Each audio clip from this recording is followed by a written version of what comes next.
Okay. Yeah, I was gonna say, that's what I was saying. As long as you do your part in the intro like that. This is exactly how I'm gonna do the part in the intro. That's cool.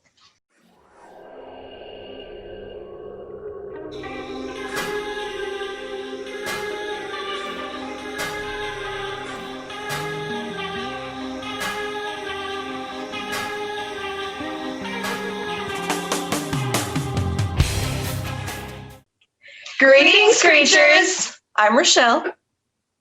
That's me. Okay, let's try this again. Greetings, creatures! I'm Rachelle. I'm Kalie. And I'm Blake. And we are Paranoia Percentage.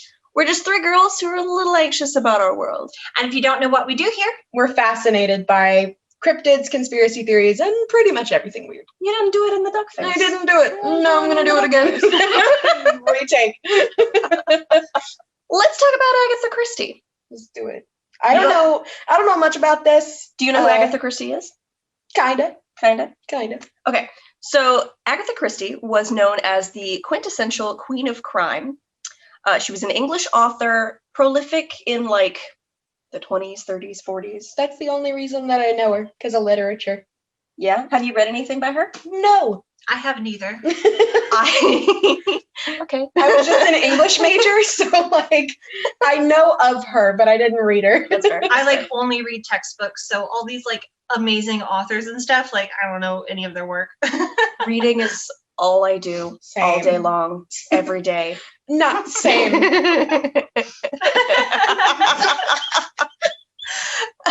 All right. So Agatha Christie. Okay, sorry. Fine. Agatha Christie wrote more than 60 detective novels over the course of her career, as well as 14 short story collections, and the longest running play the world has ever known, The Mousetrap. So I should read her detective novels. I love detective novels. I have quite a few of them. You're welcome to borrow anything. Bet. Okay. So I actually just started reading Agatha Christie this year. I had never read anything on her before, and the reason that I even wanted to get into Agatha Christie novels is because I heard about this story that we're getting ready to get into. I'm excited. So Same. if any of you guys like mysteries or crime stories, you probably know at least a little bit about Agatha Christie. You probably at least heard of her, right? You know who she is. Like me. Did you know that she was once a missing person?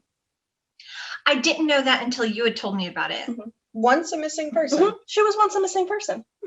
She was the center of her own mystery novel to be, you know. Did she like actually write it?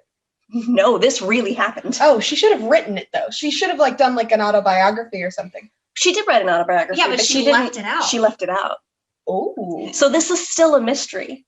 Oh. She was missing for 11 days. She was found. She went on to have an even more prolific career than she'd had up until that point. Probably, but because of the she disappearance. never talked about what happened. Ah. Pretty cool, right? Around 9:30 p.m. on Friday, December 3rd, 1926, Agatha Christie kissed her 7-year-old daughter, Rosalind, goodnight, got in her car, and drove away. Rosalind. Isn't that a pretty name? I love that. Yeah. No one saw her again for 11 days. For those of you watching, yes, I am reading off of my phone. That's why I keep looking down. I always write my notes on my phone. Deal with it. So by this point, they should know that we put our notes on our phone. So she just like kissed her daughter goodbye. So and then she was sitting in her armchair at 9:30 p.m. Her daughter's going to bed. She gets up out of the armchair. She goes upstairs, kisses her daughter, tells her goodnight, goes back downstairs, goes outside, gets in her car, and drives away. But she took with her, she apparently had already had packed before she left, at least before she, obviously before she left, but at least before she kissed her daughter goodbye, she had already had a little suitcase packed up. And she had her fur coat ready to go. So she grabbed that on her way out. My face just now just. So when she kissed her daughter goodnight, she already knew she was about to leave. She was like, I gotta go. She did. So let's start off by looking at the state of mind that Agatha was possibly in at this point. Shortly before her disappearance, Agatha's mother, Clarissa, had died. Oh. Yeah. Oh. So she was very, very close with her mom because her dad had died when she was 11. So her mom had pretty much raised her single-handedly. That's awesome, though. Yeah, we way love to single step up. moms out Yep, here. we do.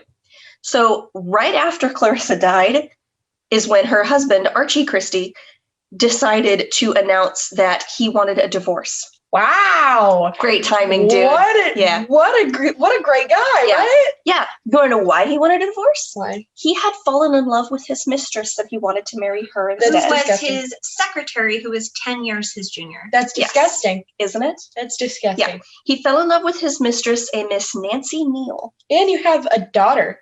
You have a 7-year-old daughter. Yeah. Well, hadn't they been, I know in that year they had been like separated and getting back together and separating and getting back together. There'd been a lot of quarreling going on. Was he seeing this mistress during that time and that's why they kept breaking up and getting back together, or had they done that before he started seeing his mistress? There's not really a definitive answer on that I could find. On how long that him and his mistress were together. My opinion, okay, we're gonna skip ahead just a little bit. Okay. My opinion, he had to be seeing the mistress through this whole time because I think it was like 2-3 weeks after Agatha Christie was found from this disappearance, he married Nancy Neal. Oh, okay. Like they got a divorce and he got married. That I sounds thought they sus. stayed together. Okay. That sounds sus. No. Mm-hmm. No. She kept his last name as her pen name. That's why she's known as Agatha Christie. But no, she remarried. That sounds really sus. She married an archaeologist. Her second husband was an archaeologist named Max Mallowan, who was actually a really, really good dude. Was he like attractive too? Max Mallowan sounds attractive. From what I understand, he was a pretty handsome cat. But from what I understand, Archie was a pretty handsome cat too. So Agatha had game. She got her some good-looking men, and you know what? Good on you, dude. Agatha, Get it. Teach me your ways. It's insane. I'm good. My dude's pretty handsome. My dude don't exist. So I have rats. how many times on this podcast have I just like gently plugged that I'm single? Okay, tangent over. I'm sorry. Put a big sign. Single and looking. Single. Hit us up on Facebook. Hit this up on Facebook. Hit this thing. This beautiful, gorgeous creature. Don't contact me. No. No, you can hit her up. Don't contact me. Don't contact me ever. Wowza Blake on pretty much all platforms. All right. So by December 1926, Agatha Christie was already a household name. She was already pretty famous. Her novels were very popular. So her disappearance caused a pretty big stir. Some people thought that it was a publicity stunt, while others actually thought that her husband Archie might have killed her to get her out of the way. That sounds more likely, especially considering like we know that she was found. Yeah, so he obviously didn't kill her. Still, like it would make sense if he did, because he got married to his mistress like 2 to 3 weeks later. Yeah, like right after. Yeah, it's pretty awful. But that screams I murdered my wife. All right, so the police started a manhunt, and they actually enlisted 2 other well-known crime writers to help with the search. Dorothy L. Sayers, author of the Peter Wimsey novels, which if you're a mystery lover at all, you probably know who that is. I did not know who that was until finding out about this story. And I know you're going to know this name, both of you. Sir Arthur Conan Doyle, the creator of Sherlock Holmes himself. There you go. There you go. I don't know if there's anyone who doesn't know who Arthur Conan Doyle is. I don't think there really or at least is. who doesn't know who Sherlock Holmes is. Oh yeah. Sherlock if you Holmes don't let us know, because I want to know what rock you grew up under. Yeah. So it did not take the police very long to find Agatha's car. Okay. The next day. It was the very next morning. It was the very next morning. It had been abandoned on the edge of a chalk pit with the wheels actually hanging over the edge. Chalk pit? I thought it was at a lake. There was a lake very close to it, yes. Oh, but it was kind of like on almost like a cliff edge type situation. But yes, because we're going to get into the lake in a minute. There was a lake, well, it was a pond, I think is the appropriate term, because it wasn't super big. But we're going to get into that to a minute. I'm assuming we're also going to get into like how she like willingly got anywhere by herself without a car. Yeah, we will. Okay. So I'm like, you had mentioned her packing a suitcase. We know that because they found a suitcase full of her clothes and her fur coat, as you said. Do you know if was there anything else that they found in the car? Do you know? All of her identification, her main ID or picture ID, some other card that I don't remember. That's the thing. She left all of this information about her identity and herself, including her clothes and her fur coat. But she took a bunch of money with her. Yeah, basically, like she left her identity behind, but took the money that she would need to perhaps form a new one. Right. That's it's pretty smart. Okay. So it was found hanging over the edge of this chalk pit, the wheels hanging off the edge. No sign really of an accident or anything, though. Okay, so since I don't understand, maybe some of our viewers wouldn't either. What's a chalk pit? I don't know. So, like, have you heard of a quarry? Yes. Okay, so it's like that. Like a place where there's like a big pit in the ground where they've been like digging up chalk and. Rachelle, come in a little bit. Oh, I'm sorry. You're like at the there you go. Okay. Snuggle up, baby. I will snuggle up with you. So does that help? Do you need to? Yes, that helps very much. All right, cool. So the discovery was so sensational that it even made the front page of the New York Times, which this is taking place in England. So international case. Well, especially if she was already a well-known writer. Yeah, she was fairly well-known. She wasn't best-selling yet, but she was moderately famous at that point. She had already wrote quite a few novels. I don't think she'd written her play yet. And if Sir Arthur Conan Doyle was trying to find her, like that's a very prolific author. He actually enlisted the help of some psychics to try and find her too, which I think is kind of interesting. So, Arthur Conan Doyle was really big into the spiritualism movement at that time. Yeah. Okay, so at this point, the police are thinking possible suicide because here we get into the pond. Near where her car was found, there was a pond, a sort of local landmark known as the Silent Pool. So they're thinking maybe she drowned herself there. I did some research into the Silent Pool. Did you look into this at all? This thing is super cool, right? Okay, so according to legend, this pond is haunted by the ghost of a woodcutter's daughter. She was supposedly swimming one night when King John, the ruler of England from 1199 to 1216, rode by on his horse, saw her, and forced her into the depths of the water where she drowned. Why? Because he could. King John was not a good dude. Why? Well, most of the kings of England haven't been good dudes. But sorry, British. On December 14th, a banjo player working at a hotel called the Swan Hydro contacted police that he was pretty sure one of the hotel guests staying there was in fact Agatha Christie. Turns out he was 100% right. And here's where it gets chilling, okay? Agatha had no memory of who she was. So why she left, nothing. So she claims, yes. And she claimed that until her dying day. So she had amnesia. She's appeared to have amnesia, yes. She had checked into the hotel using the name Teresa Neal. Now, if you recall, her husband's mistress was named Nancy Neal. Is this a coincidence? I don't think so. So her husband Archie rushed to the hotel to collect her, but she wasn't terribly interested in leaving with him. I wonder why. I wonder. Agatha never spoke about what happened during her 11 missing days. She went on to write more books, to remarry, like I said, Max Mallowan, the archaeologist. The guy who I'm assuming is hot. Probably pretty hot, yeah. She lived into her 80s. I believe she died at age 85. Oh, good. So the question remains, what actually happened? Her biographer theorized that Agatha was in a psychogenic trance, more commonly known as a fugue state. It used to be known as a fugue state. Now it's called dissociative fugue. Okay, cool. Thank you. Yeah, for those of you who want to look it up, that's what it's called now. Very cool. So the adopting of a new personality based around the identity of her husband's mistress kind of fits with that deduction. But is that true? Like, later in life, Agatha admitted that she did become suicidal when her husband announced that he wanted a divorce. So what did she try to kill herself and then change her mind and go hide out? Did she have a nervous breakdown? Or did was she it maybe amnesia? did she maybe actually hurt herself, hurt her head or something like that, and had some kind of retrograde amnesia? Or was it actually a publicity stunt?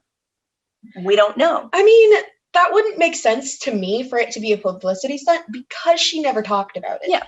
So and she never put it in like any of her biographies or anything like that. No, she never did talk about it again. So I don't. What do you think happened then? Why do you think she disappeared? What do you think? Why didn't she remember it? It would make sense for me for her to have disappeared because of the stuff with her husband. Like it would make sense for that to have happened. I mean, honestly, like what it's sounding like is that this woman was like real depressed. But I would be too. The only reason that I can't understand that, like her going off to like herself or something like that, because of her daughter. Well, she said that she felt suicidal at that point, and that she had attempted, and it was like the most shameful thing she ever did because of her daughter. Yeah. Well, because that's why it doesn't make sense to me, because most of the time, whenever there is a mother who cares about her child, even if she feels suicidal, she's less likely to do it because of her daughter. But the brain does do really weird things to you that you can't always control. I mean, especially if she was in a dissociative fugue state, like that would make sense where she wouldn't really be thinking of her daughter. I have a definition of that so that to see if it kind of lines up at least with what she says it is. So there are a couple different definitions of dissociative fugue, but one of them is one or more, so in this case one or more episodes of amnesia in which the inability to recall some or all of one's past and either the loss of one's identity or the formation of a new identity, in this case Neil, occur with sudden, unexpected, purposeful travel away from home. So sounds exactly right. That sounds exactly like what she's describing. I did think that it was a publicity stunt because earlier that year in June, she had published that one book, The Murder of... Let me see, what was the book? The Murder of Roger Ackroyd? Yes. She published that, and that one actually hit pretty big.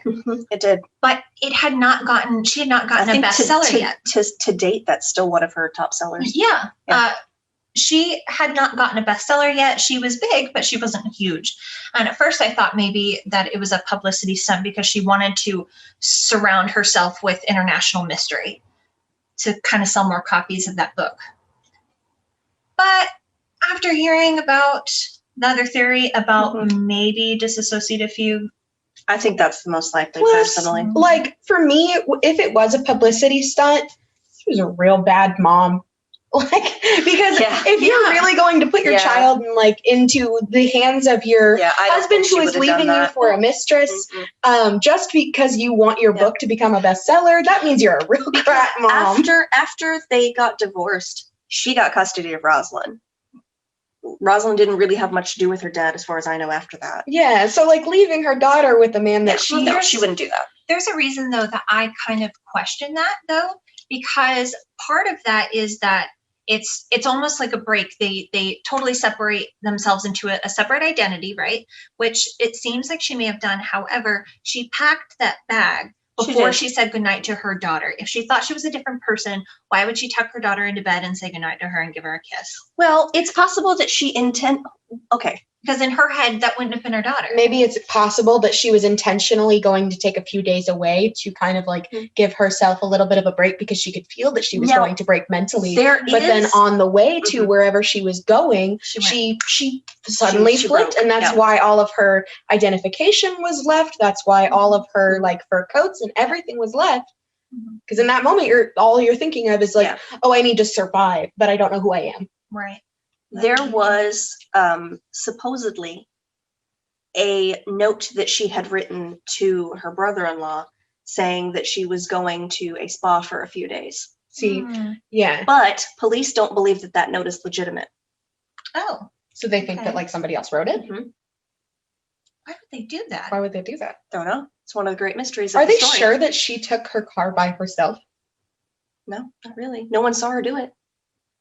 No one saw anything. Like, how did she get from her abandoned car to this hotel a couple towns over? Theory. She had. You said that there was the possibility of getting on the train. Was there any proof of her getting on the train? The officials guessed that she took a train. They weren't sure.